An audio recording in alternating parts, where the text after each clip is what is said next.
Bonjour Stéphanie Giquel. Bonjour. Vous avez 42 ans, vous êtes sportive de l'extrême. D'aucuns vous surnomment la coureuse hors norme et c'est mérité. Vous venez de remporter pour la 4e fois le trail ultramarin dans le Morbihan. Votre truc à vous, c'est de courir, mais ce n'est pas des petites distances parce que comme ça, on dit ouais, un ultra trail. Ben là, voilà.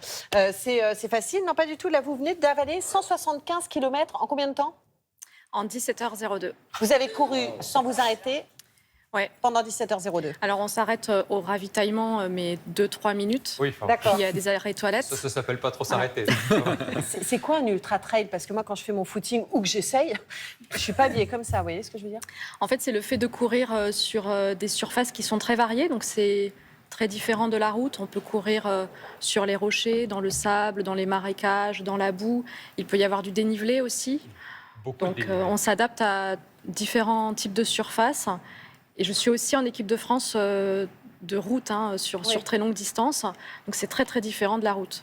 Ça vous apporte quoi de courir? Vous dites d'ailleurs c'est la métaphore de la vie. Ouais, je crois que l'ultra et le sport de haut niveau en général c'est la métaphore de la vie parce qu'on s'entraîne beaucoup, donc on est dans l'effort. Et je crois qu'on est dans l'effort pour peut-être moins souffrir le jour de la compétition. Et je crois que c'est la métaphore de la vie parce qu'on est dans l'effort au quotidien pour peut-être moins souffrir demain en vieillissant. C'est un autre rapport à la souffrance. Là, c'est une souffrance en tout cas que vous choisissez parce que Exactement. vous y prenez aussi du plaisir. Alors, 175 km, là, c'était pépouze, si je peux dire, un peu comme ça. Parce qu'en décembre dernier, vous remportiez le Desert Solstice Track. C'est à Phoenix, donc en Arizona, aux États-Unis. Et là, on parle, écoutez bien, de 249,3 km en 24 heures non-stop sur piste, ce qui correspond à une moyenne environ de 10,4 km sur 6 marathons, ou alors je peux vous dire aussi 623 tours d'une piste de 400 mètres. Ouais. Alors moi, j'ai qu'une question à vous poser, c'est pourquoi? Pourquoi? Alors, je pratique l'ultra-endurance depuis quelques temps, puis du coup à haut niveau, donc en équipe de France. Et j'aime courir, j'aime la déconnexion. J'aime aussi la nature, donc là j'étais dans le golfe du Morbihan et j'aime beaucoup faire corps avec la nature. Puis après j'aime courir de longue distance parce que j'aime adapter le corps aussi, j'explore la performance et l'adaptation du corps. Mais votre corps il peut le faire. Moi, le mien, il ne peut pas faire ce genre de choses. Vous avez toujours senti que vous aviez des... Tous les corps peuvent le faire. C'est vraiment une question d'entraînement, de discipline. Il y a 15 ans, je n'imaginais pas pouvoir courir 249,3 km en 24 heures non-stop. Mais vous couriez un peu quand même? Je courais un petit peu, mais vraiment pas autant. Donc, c'est vraiment une question d'adaptation et c'est ce que j'aime explorer, notamment avec les chercheurs de l'INSEP. On voit l'INSEP sur ces images. Donc, on explore ce potentiel.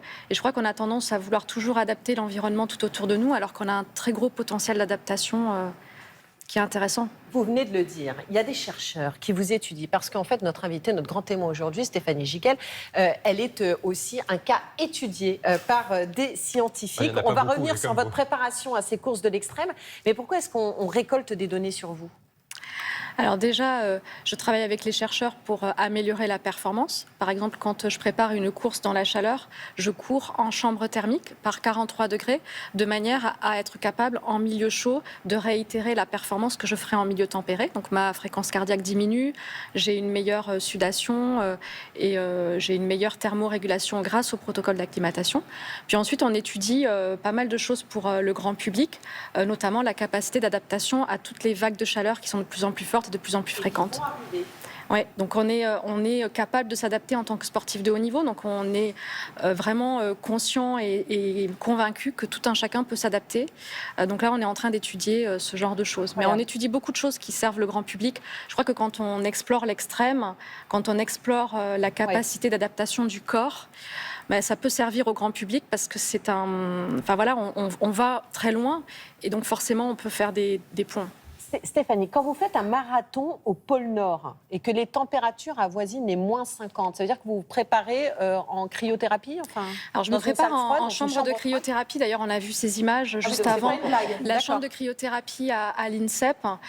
Donc là, j'étais en train de parcourir l'Antarctique sur 2045 km en 74 jours. Et là, j'étais confrontée à des températures de moins 50 degrés, des crevasses, un vent violent à 80 km/h. Mais comme je dis souvent, le sommet n'a de sens que par la pente qui y mène. Et voilà, il y a eu des difficultés, mais la plénitude, elle a été extraordinaire quand il faisait moins 30 degrés et que j'observais ce paysage qui était juste grandiose. Courir ou faire du ski, enfin en tout cas vous dépasser, c'est devenu quelque part votre métier. Mais auparavant, vous portiez la robe. Vous étiez avocate. Ouais. J'ai exercé pendant 10 ans, mais j'ai toujours eu envie de voyager. C'était vraiment mon rêve quand j'étais jeune. Je viens d'un milieu modeste. Et donc, j'ai tout mis en œuvre pour atteindre mon rêve. Et c'est là que vous avez rencontré votre mari? Exactement, oui. En étant avocate? Oui. Parce qu'il était avocat aussi. Je l'ai rencontré en école. Et puis ensuite, on est allé vers la profession d'avocat tous les deux. Et qu'est-ce que vous faites quand vous êtes ensemble? On court. Voilà. Là, par exemple, je cours. Bien, donc là, c'est en Loire-Atlantique. Et puis, il me suit à vélo. Et à l'ultramarin, par exemple, il faisait les ravitaillements. Ah, ça c'est... Voilà, Marie, on est en 2025, c'est génial. Merci beaucoup Stéphanie Giquel d'avoir été notre grand témoin ce matin. Il y a Gérald qui voulait réagir rapidement. Non, mais il y a un côté addictif, souvent on parle de bigorexie, mais est-ce que vous pensez qu'il y a ce côté addictif, justement? Alors, ça existe peut-être, mais c'est pas mon cas. C'est-à-dire que j'aime vraiment la vie et j'ai toujours été à fond dans toutes mes activités. Et mon mantra, c'est ce que tu fais le bien. Et donc, c'est ce que j'ai fait dans le monde du droit, ce que j'ai fait durant mes études, dans l'exploration et aujourd'hui dans le sport de haut niveau.